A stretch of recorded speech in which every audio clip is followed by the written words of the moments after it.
혹시 주변에 실업급여를 의도적으로 반복해서 수급하는 사람이 있나요? 지난 8월 한 직장인 관련 게시판에는 계약직으로 짧게 일하고 실업급여를 계속 타는 지인이 있는데 너무 보기 안 좋다는 글이 올라왔습니다. 각종 인터넷 커뮤니티에선 주변에 일부러 6개월만 일하는 사람이 있다. 실업급여 받으려고 날짜 채워 일 그만두는 사람들 때문에 골탕 먹었다 등의 글을 쉽게 찾아볼 수 있었는데요. 직장을 잃은 사람에게 사회 안전망이 되는 실업급여. 최근 실업과 취업을 오가며 이를 반복적으로 타가는 사람이 늘고 있다는 지적이 제기됐습니다.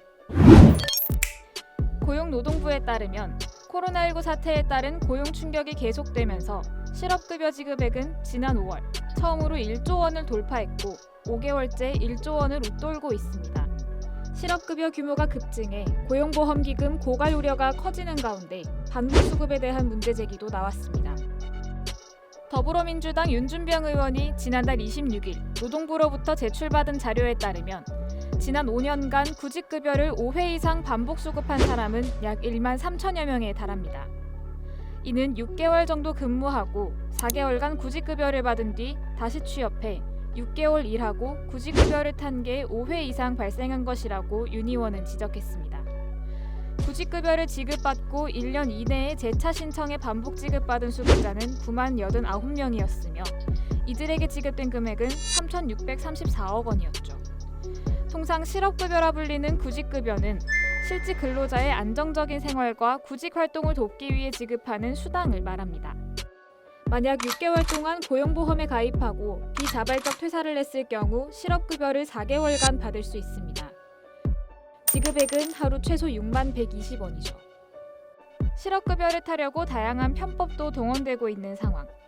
노동부에 따르면 엉터리 이력서를 내는 등 형식적인 구직활동에 나서다 적발된 건수는 지난해 1월부터 11월까지 1만 1,709건에 달합니다.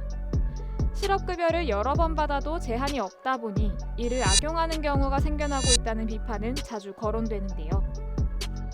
전문가들은 실업급여 반복 수급에 대한 실태 파악과 함께 횟수 제한, 수급 요건 강화 등을 고려해야 한다고 말했습니다.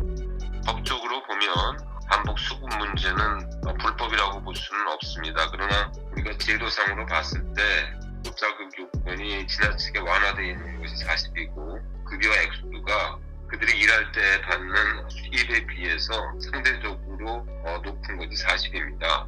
수급 요건을 강화하고 과연 급여 수준이 본인이 일할 때 받는 수입에 비해서 어느 정도인지를 좀 명확히 하고 거기에 따라서 수급액을 조절할 필요가 있다고. 권기석 고용노동부 고용정책실장은 지난 7월 실업급여 반복 수급에 대한 입장을 밝히기도 했는데요. 다만 코로나19 사태 등 실직이 급증한 점을 고려해 당장 시행하는 것은 시기적으로 적절하지 않다고 설명했습니다.